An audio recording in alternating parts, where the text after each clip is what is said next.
Assalamualaikum warahmatullahi wabarakatuh. Halo teman-teman semua, selamat datang di podcast FSIAP kali ini.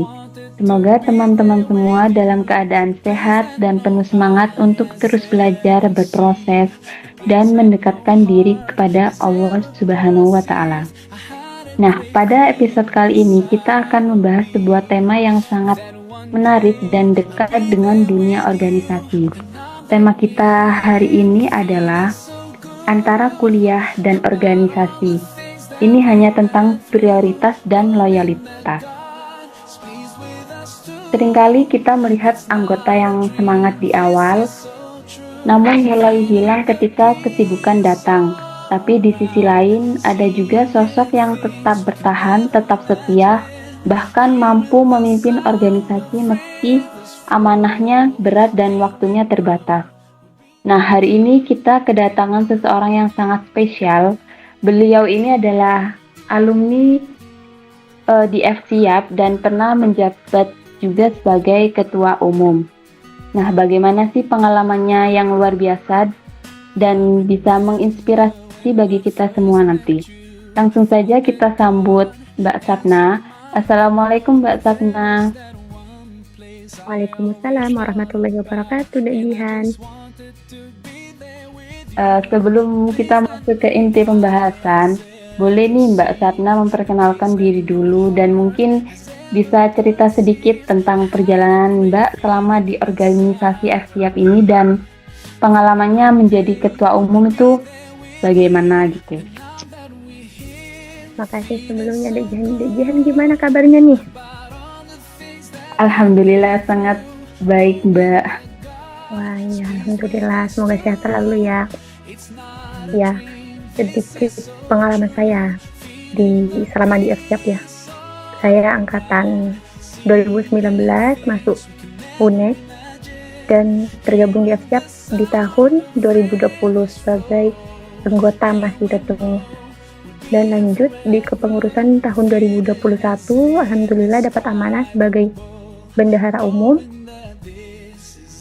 Terus lanjut di tahun 2022, alhamdulillah dapat amanah yang Masya Allah sekali, dikasih amanah sebagai ketua umum.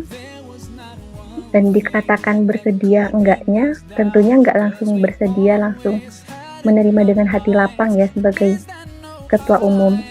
Awal-awal dicalonkan itu masih berat hati karena bukan kemauan sendiri.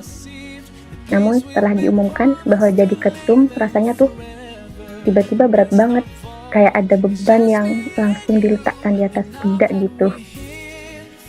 Namun dari sana saya coba meyakinkan diri lagi nih dengan ucap seseorang yang katanya, insya Allah amanah tidak akan salah memilih pundak, itu katanya. Meskipun diumumkan itu saya merasa takut, masih takut tuh Dek, takut banget nggak bisa mengemban amanah sebagai ketua umum, takut nggak bisa menjalankan atau memberikan yang terbaik buat FSIAP, takut mengecewakan pembina, mengecewakan pihak dekanat. Mengecewakannya kenapa? Takut kecewa karena proker gak jalan, nggak bisa menyerap dana dengan maksimal, takut FSIAP jadi UKM pasif ataupun takut banget gak bisa mimpin, takut gak bisa mengayomi adik-adik anggota, bahkan pengurus yang mana saat itu belum kenal betul kan ya sama teman-teman yang jadi anggota tahun 2021. Nah saat itu tahun 2021 saya sudah jadi pengurus, dan di sana saya masih belum benar-benar kenal sama anggota baru tahun 2021 maksudnya. Ya. Karena saat itu kan ada COVID-19 itu. Jadi perkuliahan masih online. Jadi kurang interaksi sama pengurus dan anggota tahun 2021 saat itu. Jadi ketakutan itu yang buat saya kurang bersedia untuk jadi ketua umum. Juga sebelum di posisi ketum, sempat jadi bendum di 2021 itu kan. Dan sedikit banyak tahu tuh kegiatan ketum apa aja, tanggung jawabnya apa saja gitu. Memang di situ saya lihat sangat berat, terlebih lagi sebelum-sebelumnya di FSIAP tidak ada ketum perempuan ya. Jadi seperti tidak ada cerminan atau teladan yang bisa ditiru untuk memimpin FSIAP dengan gayanya seorang perempuan gitu. Nah dari situ hari semakin hari saya dapat motivasi dari Demis, alumni, juga dari pihak-pihak luar, dan tidak luput dari bimbingan pembina FSIAP yang selalu memantau perkembangan dan kemajuan FSIAP. Nah, saya sadar saya dipilih, jadi mau tidak mau itu sudah amanah saya. Dari ketakutan itu tumbuh alasan bagi saya untuk menerima dengan senang hati amanah tersebut. Sedikit alasan buat saya tetap bertahan di amanah itu dan bertahan bersama FSIAP, sebab saya tidak mau FSIAP jadi UKM pasif. Saya mau tetap FSIAP hidup, tidak mau FSIAP diremehkan, tidak mau dianggap gampangan, bahkan tidak mau dipandang sebelah mata sama mahasiswa-mahasiswa lain. Saya mau FSIAP itu kayak bersinar gitu. Ini loh FSIAP banyak menyerap dana, FSIAP banyak berkegiatan, ini anggotanya sangat-sangat aktif gitu. Sebenarnya juga ada alasan lain dari internal diri sendiri ya, bahwa seperti yang kita tahu itu FSIAP merupakan UKM yang jadi wadah identik dengan tujuan-tujuan akhirat, memberikan manfaat untuk banyak orang, mengajak untuk mengaji ilmu. Jadi di FSIAP seakan-akan berlomba-lomba dalam kebaikan. Lain dari itu, tentunya untuk menambah skill berorganisasi ya. Jadi selama 2 tahun di FSIAP, di kepengurusan FSIAP itu, Masya Allah sekali yang didapat, mulai dari sebagai bendahara umum, terus ke ketua umum, tapi di luar itu juga ikut kepanitiaan kan sebelum jadi ketua umum. Kalau sudah jadi ketum kan nggak bisa jadi panitiaan ya, sudah harus memantau lebih luas lagi perkembangannya FSIAP. Ya, kurang lebih seperti itu Dek Jihan. Wah, ini ya Mbak, berarti kadang keputusan menerima amanah itu memang diuji saat kesibukan datang ya Mbak. Jadi Mbak Sapna pas masa-masa kuliah terus kemudian mendapat amanah untuk menjadi ketua umum di organisasi yang sangat Masya Allah sekali, yaitu FSIAP tadi ya Mbak. Benar.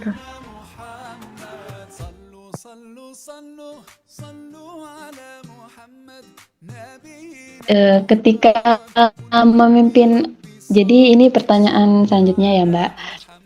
Ketika memimpin organisasi, pasti ada nih selalu rintangan-rintangannya gitu ya Mbak.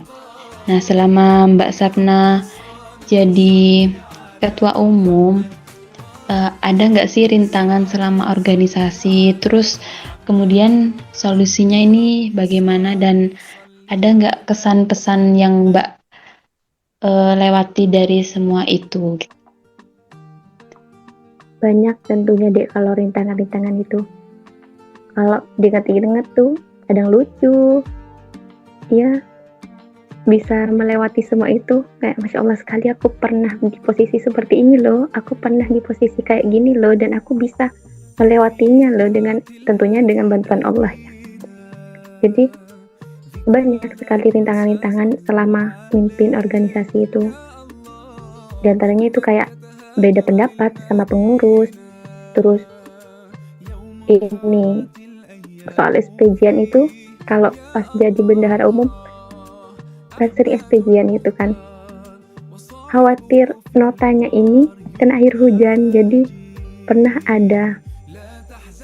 sempat bilang nggak apa-apa aku yang basah daripada notanya yang basah, daripada berkas ini yang basah gitu, soalnya notanya itu kan penting ya. Jadi takut banget kehujanan, mending saya saja yang kehujanan daripada nota-nota ini gitu. Dan selain itu juga terus berusaha jadi ini ya, kalau pemimpin kan dipandangnya kayak wah pemimpin FSIAP pasti bagus nih, pasti akhlaknya baik nih, ngerti agama banget tuh. Mungkin ya pemikirannya orang-orang kayak gitu, karena saya lihat di kayak di beberapa pandangan saya terhadap ketua umum juga seperti itu sebelumnya gitu. Jadi berusaha selalu jadi contoh yang baik bagi anggota, baik dari ucap dan perilaku. Nah, saat itu juga khawatir soal ini ya, soal bonceng-boncengan gitu sama ikhwan kan, karena sedikit banyaknya kegiatan di luar kampus gitu kan, dan harus motoran gitu. Jadi khawatir, takut bisa nggak usah boncengan gitu, akhwat ikhwan aja gitu. Ya alhamdulillah Allah jaga, Allah bantu, teman-teman juga kompak buat saling menjaga, saling bantu. Dan takut juga sebenarnya kalau hal-hal kecil kayak gitu terjadi di FSIAP. Itu bisa, menurut Mbak ya, pandangannya Mbak, hal-hal kecil kayak gitu bisa menimbulkan perasaan suka sesama lawan jenis. Nah, khawatir timbul perasaan tersebut seakan-akan nanti datang ke kegiatan FSIAP itu tidak lagi lillahi ta'ala, namun mau datang ke kegiatan FSIAP karena ada si doi gitu kan, mau datang ke rapat karena ada dia, akhirnya gitu. Itu seputar kekhawatiran yang ditakutkan juga selama menjabat itu. Pengurus atau anggota itu takut boncengan di luar sepengetahuan saya. Takutnya nanti, yang saya takutkan waktu itu ya, ditakutkan malah saya yang dimintai pertanggungjawaban di akhirat nanti. Takutnya gitu karena masih dalam lingkup kepengurusan saya. Itu seputar ketakutan dan kekhawatiran yang mana tidak semua dalam jangkauan saya. Adapun rintangan yang secara fisik dihadapi di waktu itu kurang lebih sama ya tiap tahunnya, seperti antri buat print proposal, terus LPG-an, mepet sama jam kuliah, antri buat ketemu wakil koordinator bidang alumni dan kemahasiswaan yang saat itu dijabat sama Pak Edi. Pernah waktu itu saya sama pengurus nih, ini salah satu rintangan dan cukup seru juga waktu ngadep ke Pak Edi. Nah, ngadep beliau tuh hampir 2 jaman buat minta TTD, tanda tangan LPG, padahal pas baru masuk dan dipersilakan duduk, saya bilang mau minta ini TTD buat LPG, dan beliau langsung ngasih tanda tangan buat LPG-nya kegiatan FSIAP. Saat itu ngadep beliau sama pengurus siar. Nah, pas ini masih diajak diskusinya itu lama banget, dan ya hampir 2 jaman. Jadi kalau mau ngadep beliau harus nyiapin mental banget.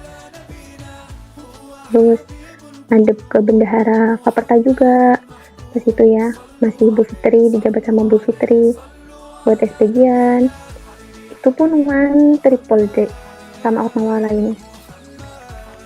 Terus di berbendahara itu saling ngasih info, hari ini ada Bu Fitri nggak, pas Mbak jadi bendung ya, itu saling ngasih info, ya hari ini ada Bu Fitri nggak.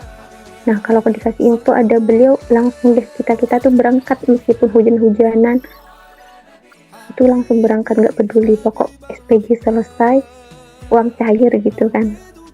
Bahkan di akhir tahun 2021 itu sampai ngantri duduk ngemper di lantai dekanat itu deh, yang sampai malam, sampai Bu Fitri tuh raut wajahnya kewalahan, kayak capek sekali.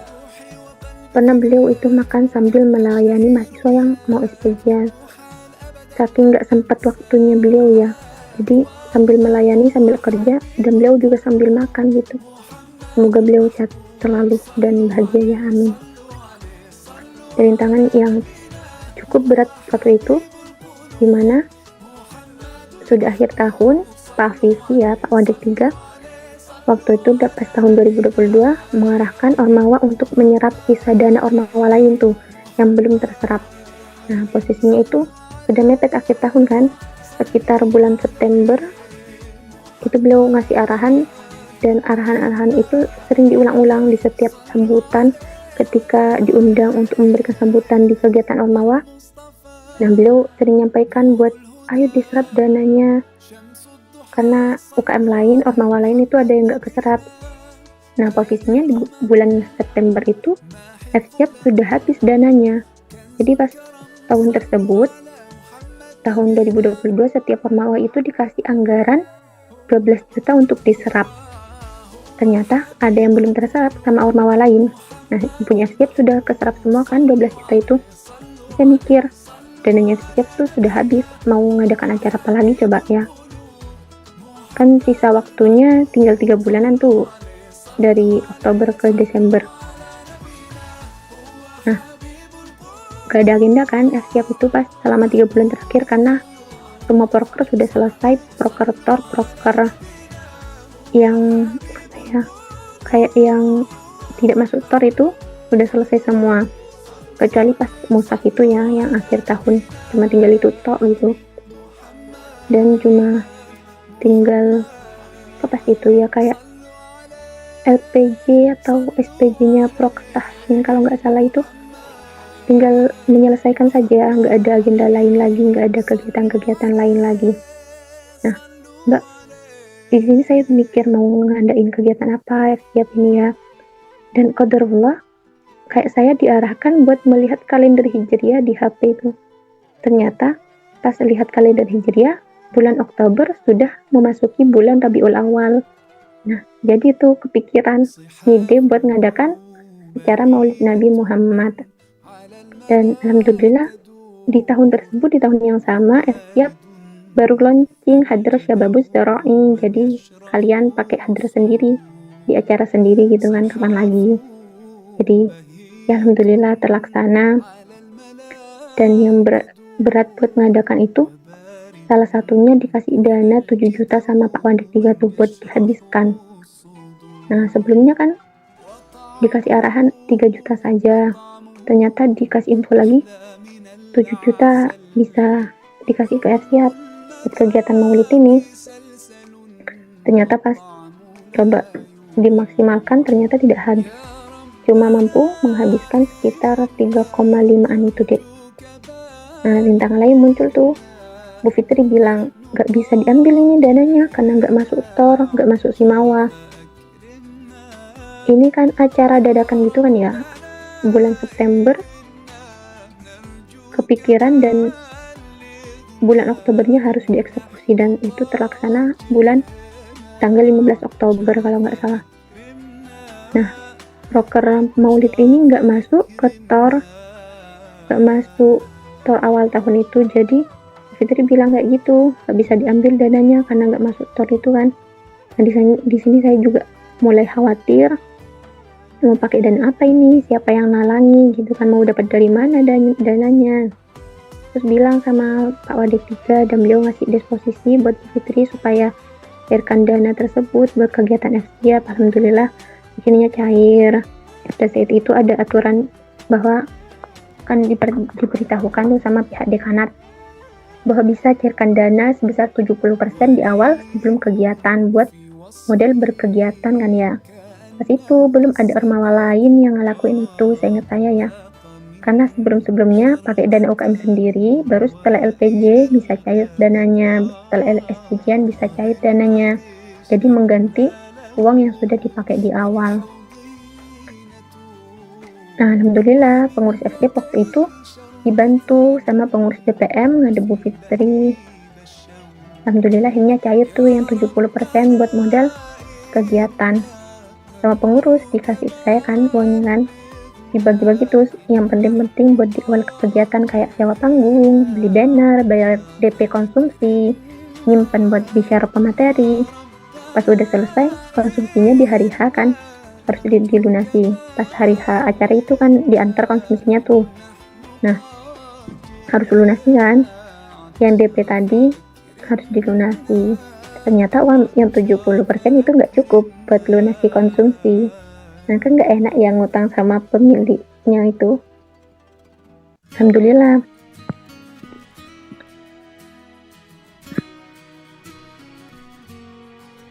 Alhamdulillahnya ada yang nalangi tuh dari pengurus, karena posisinya pas itu uang kas FYP ya cukup mengkhawatirkan ya.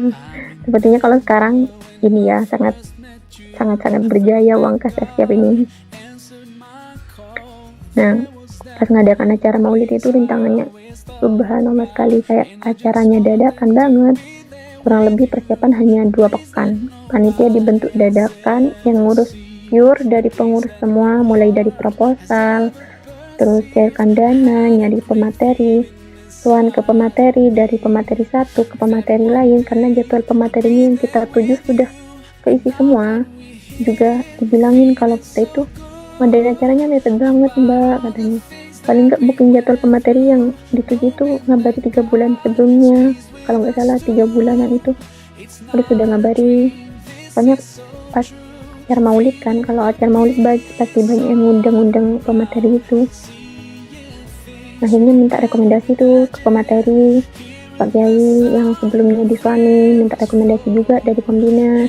Di situ soal lagi, nggak bisa, masih terus soal lagi. Nah di situ saya sempat pesimis, masa iya proker ini nggak jalan karena nggak ada pemateri gitu kan, siapa yang mau ngisi ya gitu. Terus bingung. Alhamdulillah dapat rekom sana sini, akhirnya dapat pemateri Gus Wahab waktu itu. Jadi habis itu alhamdulillah berjalan lancar acaranya.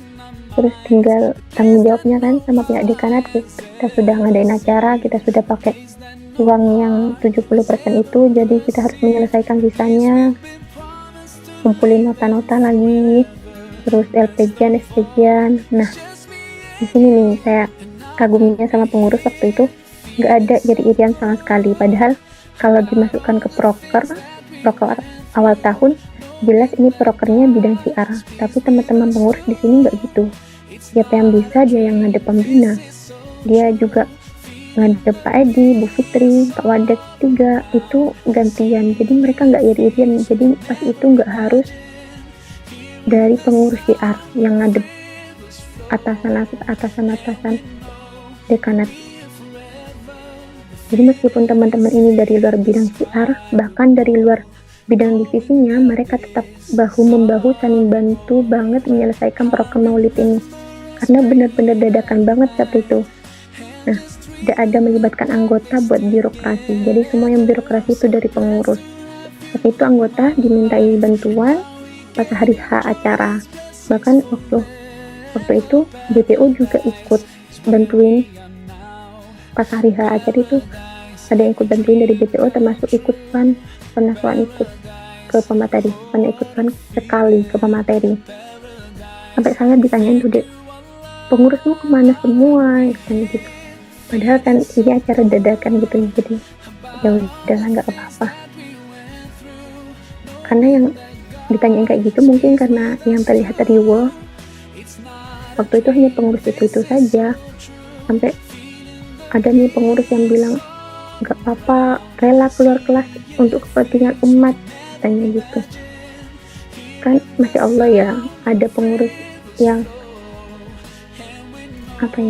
semangatnya itu buat ngurus umat. Oh Masya Allah sekali. Tapi di sisi lain ketika beliau bilang seperti itu, saya yang khawatir, takut beneran keluar kelas gara-gara acara maulid ini. Takut gimana kalau nilainya anjlok, takut gimana kalau ngulang, masa iya saya yang tanggung jawab, itu kan nggak enak ya.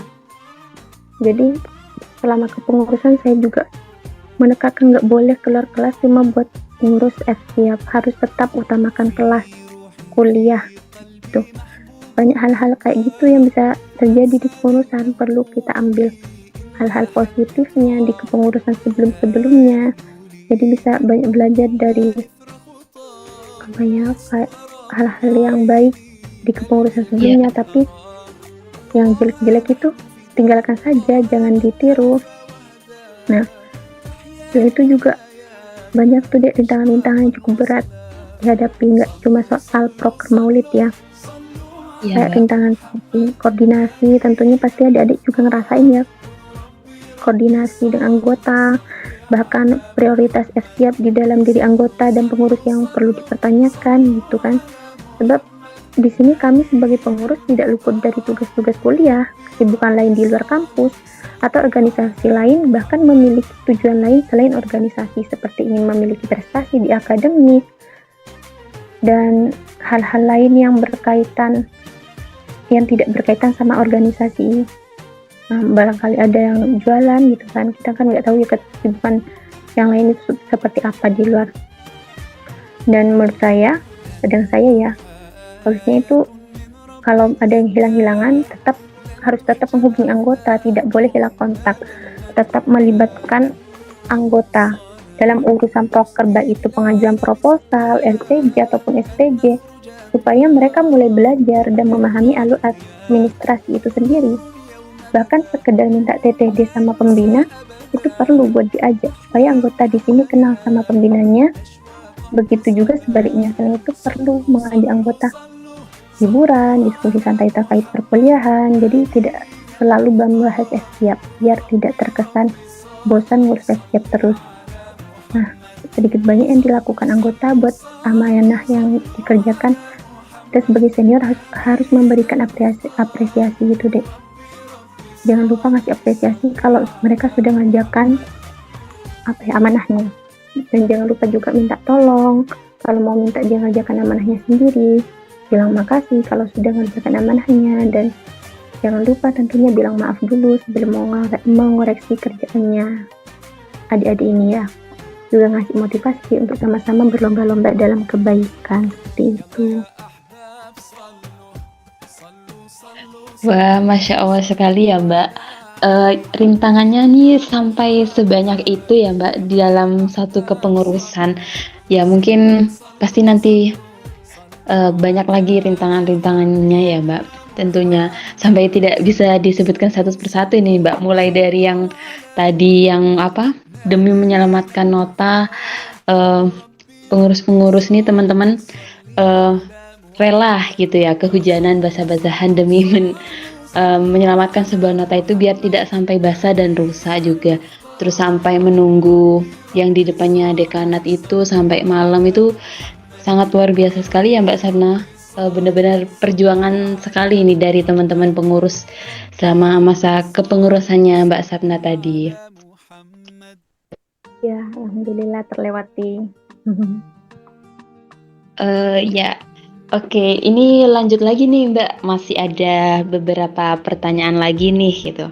Nah, tadi kan Mbak Sapna sempat menyinggung terkait prioritas di FSIAP ya Mbak. Nah, ada nggak sih Mbak kaitannya prioritas sama loyalitas? Terus apa ada penyebab utamanya loyalitas ini menurun di organisasi FSIAP? Itu kan biasanya ada tuh yang di tengah-tengah kepengurusan teman-teman ini pada ngilang-ngilang gitu kan, jarang join, jarang ikut acara-acara gitu ya. Terus kadang emang ada kesibukan yang lain gitu Mbak, seperti itu. Jadi kalau soal menurutnya loyalitas itu ya, menurut pandangan saya sendiri ya, mungkin orang-orang ada pandangan berbeda gitu kan. Penyebab loyalitas terhadap organisasi itu menurun ya, sebenarnya kalau sudah cinta tuh sama organisasi, kecil kemungkinan loyalitas ini menurun, bahkan hilang. Namun bisa jadi ada yang terpikirkan kayak, buat apa aku ngurus organisasi padahal kan gak ada bayaran buat aku, mungkin gitu ya mikirnya.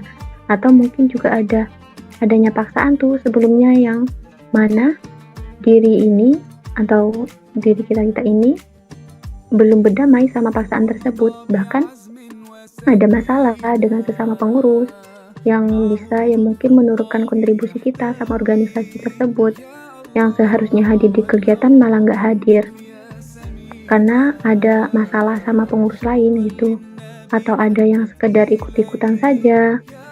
Jadi yaudah deh aku kesini ikut temanku gitu, atau ada temennya datang aku datang, temanku gak datang yaudah aku gak datang juga gitu, mungkin gitu ya, yang sekedar ikut-ikutan. Nah, dari hal-hal yang jadi masalah tersebut perlu dipertanyakan lagi tuh prioritas dan loyalitasnya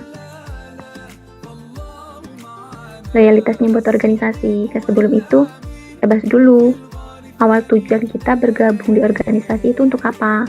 Seharusnya di awal itu kan waktu memilih daftar di suatu organisasi, kita harus paham dulu visi misi dari organisasi tersebut sesuai sama tujuan kita selama di masa kuliah apa enggak. Jadi dengan paham tujuan dari organisasi yang akan kita daftar, kita punya alasan untuk berkomitmen menjalankan tanggung jawab di organisasi tersebut, baik sebagai anggota ataupun pengurus nantinya ya. Nah, berlanjut ke loyalitas terhadap organisasi. Dimulai dari kita suka sama sesuatu dulu ya. Nah, kalau sudah suka tuh, sudah cinta sama sesuatu, pasti diprioritaskan tentunya kan. Atau apapun yang berkaitan dengannya pasti lebih didahulukan untuk dikerjakan. Kalau sudah prioritas, berarti sudah menjadi bentuk loyalitas kita terhadap hal tersebut. Jadi, intinya kalau mau loyal, kita harus cinta dulu. Apa yang bisa membuat kita cinta? Kita harus punya alasan biar bisa tetap bertahan atau loyal pada hal tersebut. Dan sebaik-baiknya alasan, tujuan, supaya dapat balas yang baik, tentunya kita harus berorientasi sama akhirat, sama tujuan akhirat. Biar Allah yang balas langsung dan tidak ada kekecewaan di dalamnya. Nah, balik lagi tuh ke awal tadi, bahwa kita harus paham dulu visi, misi, dan tujuan organisasi tersebut sesuai apa enggak sama tujuannya kita di masa perkuliahan itu. Jadi supaya kita tetap loyal, kita harus selalu mengingat niat kita hadir di organisasi itu untuk apa. Misal untuk berlomba-lomba dalam kebaikan, ataupun nambah pengalaman atau belajar hal baru biar ditambah makin dicinta sama Allah, ikut ngaji-ngaji ilmu ataupun nambah skill berorganisasi dan belajar hal-hal lain di organisasi. Apapun itu, kita ambil sisi positifnya agar diri kita tetap berkembang dan selalu belajar lebih banyak hal lagi ya. Gitu deh, Jihan.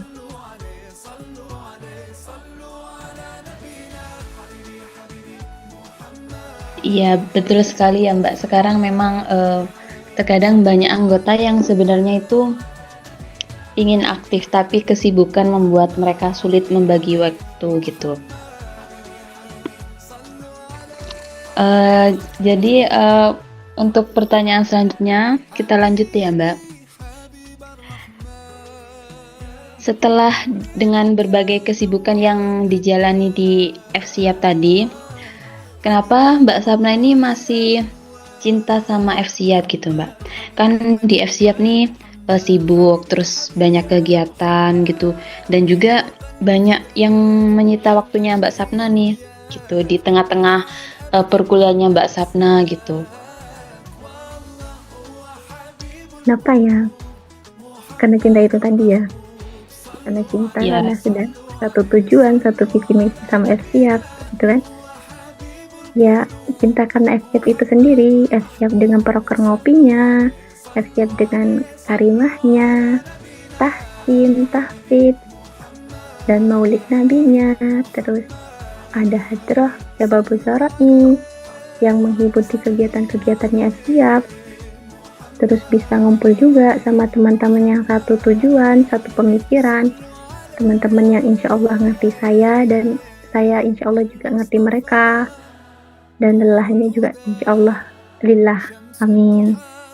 Terlebih lagi di FSIAP itu menjadi perantara bagi saya mendapat teman-teman yang masya Allah sekali, semangatnya nyari ilmu, saling mengingatkan, saling berbagi pengalaman, bahkan sampai sekarang pun saling berbagi kabar sama mereka tuh, masih suka sharing kehidupan after graduate.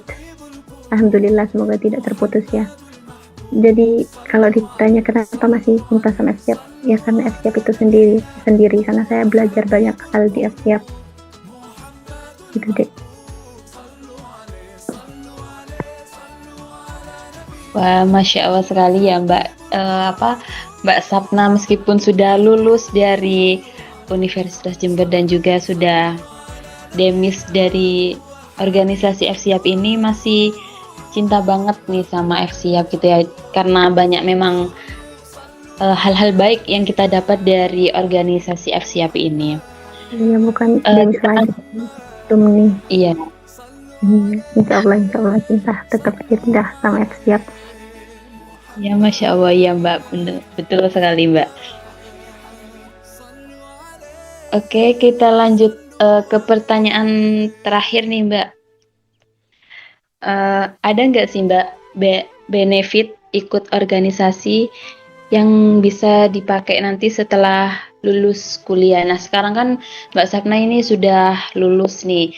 Nah, ada nggak sih benefit-benefit yang bisa didapat dari ikut organisasi-organisasi selama di perkuliahan, khususnya tadi tuh di FSIAP ini? Banyak banget deh, seperti yang Mbak sampaikan tadi. Mbak itu banyak belajar dari FSIAP, karena FSIAP menjadi wadah bagi saya untuk belajar banyak hal di luar ruang kuliah. Belajar memahami dan menyikapi dengan baik karakter teman-teman yang beragam. Ya, saya belajar gimana ini. Kayaknya ini orangnya kayak gini deh, aku harus bersikap gini deh, gitu. Ya, pokok bersikap baik gitu dah sama teman-teman. Harus bisa mengontrol emosi di depan mereka, meskipun kadang kesal, nggak usah diungkapin. Jadi itu salah satu kita menyikapi karakter teman-teman yang beragam itu. Juga FSIAP menjadi wadah bagaimana menemukan hal-hal baru, wadah bagi saya yang benar-benar keluar dari zona nyaman.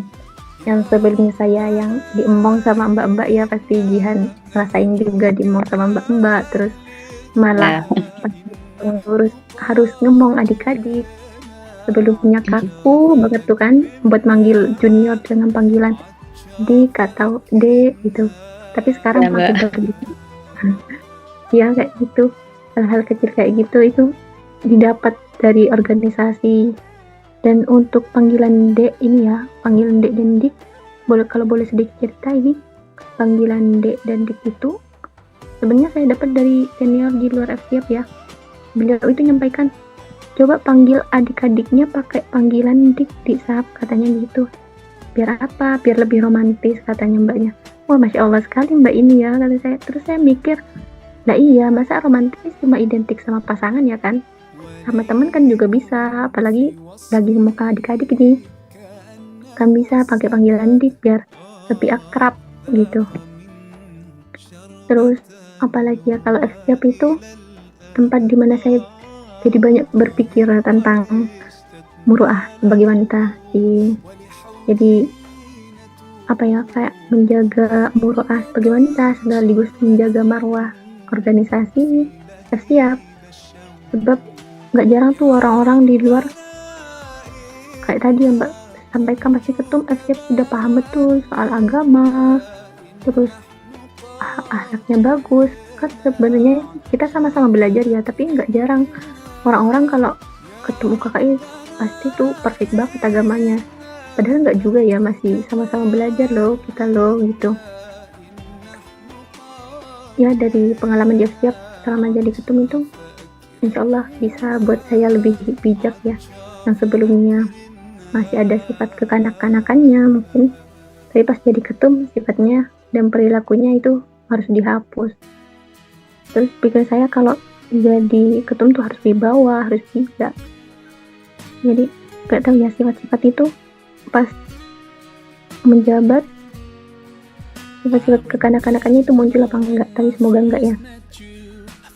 Jadi biar gak risih teman-teman tuh. Juga pas FSIAP ini tempat berproses, dimana saya berkesempatan memimpin anggota kan, termasuk anggota Ikhwan, dan itu di luar ekspektasi saya sebelumnya. Nggak pernah kepikiran buat jadi pemimpin, apalagi mimpin laki-laki gitu. Soalnya pikirannya saya tuh pasti yang mimpin ini laki-laki, nggak kira perempuan gitu. Dan itu nggak ada di ekspektasi saya, malah saya yang jadi pemimpinnya gitu. Astagfirullah, maafkan. Jadi di sana saya juga belajar kalau perempuan kan biasanya lebih dikuasai sama perasaannya ya. Kadang tanpa pikir panjang langsung buat keputusan, memutuskan sesuatu tanpa berpikir panjang. Kadang tuh tiba-tiba ini telepon grup, tanpa ngabari dulu di grupnya itu ada apa, ada kabar apa. Ya hal-hal kayak kecil remeh kayak gitu, tapi sebenarnya itu penting untuk diberitahukan dulu di grup sebelum ada telepon grupnya itu. Nah, soal memimpin sebenarnya sungkan karena apa ya, kayak mimpin anggota Ikhwan tuh mikir kadang ini loh, Ikhwan ini lebih mampu daripada saya, harusnya dia saja bukan saya gitu. Tapi alhamdulillah dikasih kesempatan, dikasih kepercayaan, terima kasih sekali untuk amanahnya. Masya Allah sekali dapat pengalaman baru, banyak banget hal-hal yang bisa saya pelajari dari setiap selama jadi ketua umum. Masya Allah, alhamdulillah. Dan apa saja hal baru yang saya temukan di FCF dan relate banget dengan kehidupan setelah lulus. Beberapa di antaranya itu ya Dek ya, kita sedikit banyak paham karakter orang tadi kan, kayak Mbak jelaskan, kita tidak serta-merta keuzon sama orang. Misalnya kita nggak nyaman sama dia, kita ambil sisi positifnya. Oh mungkin dia lagi capek, jadi kita nggak jadi seuzon sama dia deh. Atau misalnya saya pernah di posisi mau menghadap atasan, sedikit cerita ya di jihannya. Beliau bilang tuh, pas Mbak kan mau ngadepi sama beliau, sama atasannya Mbak, beliau bilang aja Sab, walaupun aku sibuk sama kerjaan, aku dengar kok yang kamu omongin, katanya beliau gitu. Secara logika kan ini beliau sibuk sama kerjaannya dan tentu pikirannya tertuju sama apa yang sedang dikerjakan gitu kan. Di pikiran saya, Pak iya paham sama yang mau saya laporkan gitu. Nah, saya keinget balik pas waktu jadi pengurus dulu. Jadi saya seperti merasa kayak pernah di posisi kayak ini, kayak dejavu gitu loh, sibuk dengan hal lain tapi juga paham sama yang disampaikan sama teman pengurus. Jadi saya percaya beliau bisa memahami apa yang saya sampaikan. Jadi pas saya melaporkan laporan saya, dan ternyata benar beliau paham dengan apa yang saya sampaikan. Terus apa lagi ya, sebenarnya banyak itu deh yang didapat di setiap kayak kita pas masuk dunia kerja tuh. Kita sama aja kalau sudah masuk instansi atau swasta itu ada proposal, LPJ, SPJ. Jadi kita ngadain kegiatan, kita harus merancang temanya, konsepnya, terus itu dikerjakan sendiri. Yang pernah saya alami ya, yang pernah saya lihat itu beliau itu mengerjakan sendiri, dari temanya, konsepnya, tujuannya, pamfletnya bahkan beliau sendiri yang buat, satu orang yang buat. Terus LPJ-an, SPJ-an, jadi seluruh selama kegiatan itu dikoordinatori sama satu orang. Jadi seakan-akan kalau dibilang diaplikasikan ke organisasi ya, bisa dibilang beliau itu ketupat tapi juga merangkap semua sih gitu loh. Jadi serba bisa, nyari tempatnya di mana, ya pokok banyak hal-hal kayak gitu yang dikoordinatori sama satu orang saja. Jadi dengan kita mengikuti organisasi itu kayak nggak asing. Kalau sudah masuk ke instansi, sudah masuk ke dunia kerja, kita nggak asing sama hal-hal tersebut. Kita nggak asing buat proposal, kita nggak asing sama LPJ, SPJ, sama nota-nota, sudah nggak asing lagi sama hal-hal kayak gituan. Dan kayak kita mengoperasikan ini ya, Zoom, mengoperasikan Google Meet buat ngerekam, juga spreadsheet gitu-gitu buat di-form, itu juga dibutuhkan pas dunia kerja. Kita harus paham, apalagi soal Microsoft ya, itu ya benar-benar harus paham. Masih banyak belajar juga ini ya, hal-hal kayak kecil kayak gitu yang membuat kita lebih ya bisa cepat beradaptasi sama dunia kerja. Karena kan yang dibutuhkan pas kerja itu kita harus bisa cepat adaptasi, harus adaptif gitu sama kerjaannya, sama lingkungannya. Jadi kalau sudah terbiasa ketemu karakter-karakter orang, oh ini orangnya kayak gini, oh ini seperti ini, jadi sudah terbiasa ketemu karakter orang yang beragam, kita nggak kaget lagi pas sudah masuk dunia kerja. Itu apalagi misal nih ada kerja di bagian pelayanan pelanggan gitu kan. Nah, saat kita didatangi sama pelanggan yang kayak nggak sesuai sama kemauannya beliau ini, kita bisa jadi beliau itu marah-marah ke kita, tapi kita nggak boleh marah karena kita sebagai pelayan publik harus tetap bersikap ramah gitu kan ya, karena kita yang melayani masyarakat. Nah gitu, kita harus tetap tahan amarah kita, nggak boleh marah. Jadi di sini kita juga belajar emosi, kontrol emosi. Kita harus jelaskan baik-baik pada beliau bagaimana apa yang dirisaukan beliau, apa yang membuat beliau marah, itu harus kita jelaskan dengan baik-baik tanpa harus meninggikan suara juga gitu. Nah, di sini juga belajar banyak soal organisasi, belajar banyak tentang skill-skill kayak gitu di organisasi ya. Skill manajemen waktu, juga harus bagi-bagi waktu kan. Pernah sempat itu, Masya Allah sekali jadwal padat sekali, sehari bisa 4 kegiatan, sampai dibuat list hari ini, pagi ini ke sini, misal pagi ke ATP, terus lanjut kuliah, terus siangnya LPG-an, terus lanjut ini ketemu pembina misal gitu, terus lanjut diskusi, terus sorenya proyekan buat skripsi, malamnya lanjut skripsian. Ya, pernah di posisi seperti itu ya, sibuk-sibuknya Masya Allah.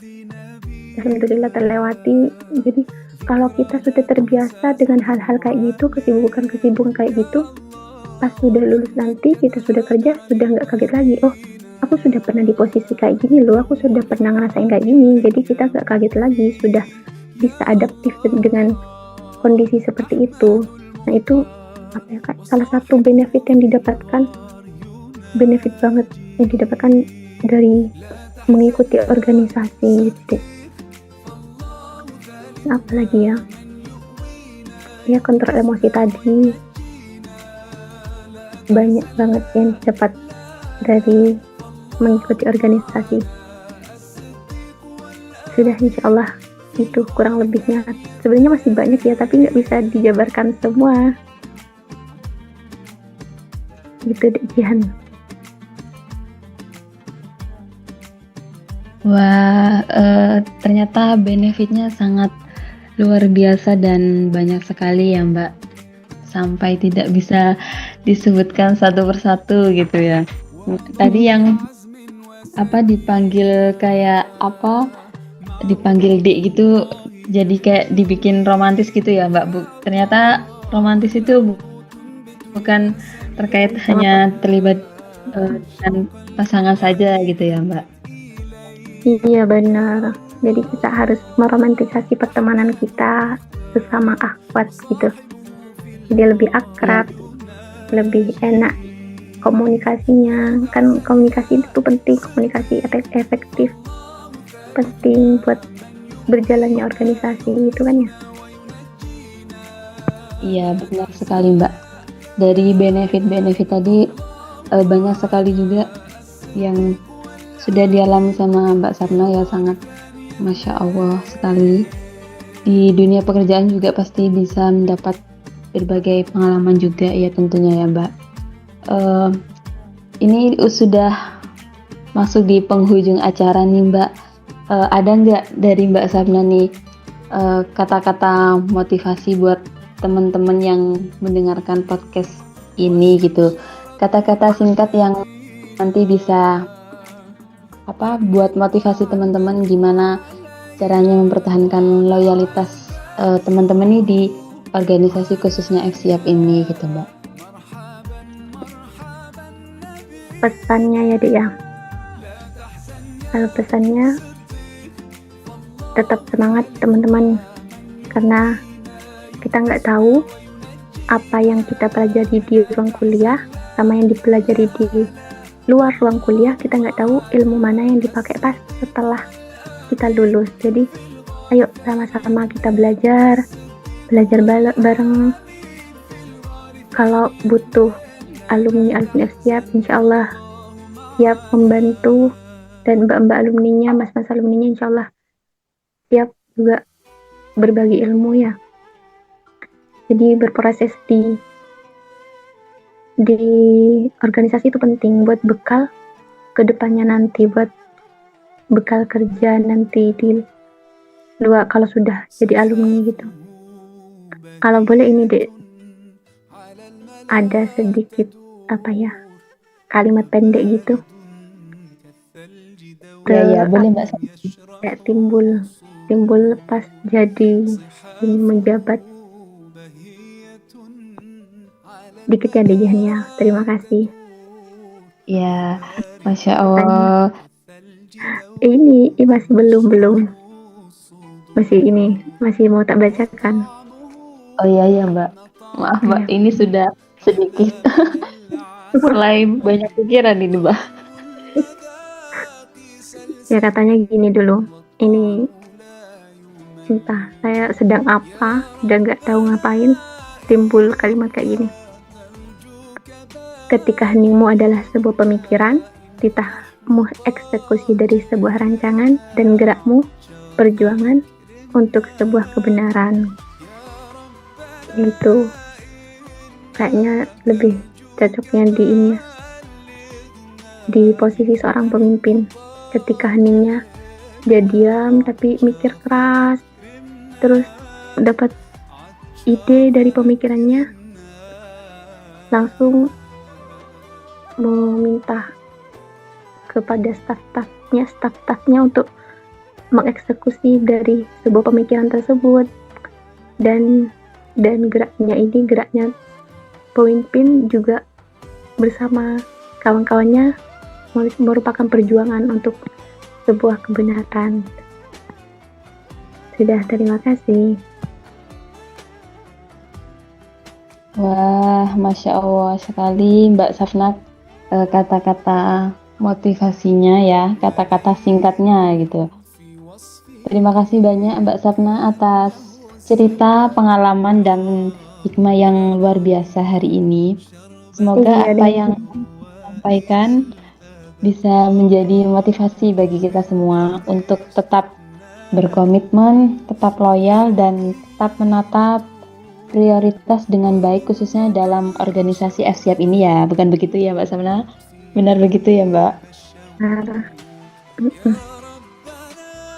Ya, untuk teman-teman terima kasih banyak sudah mendengar podcast ini dari awal hingga akhir.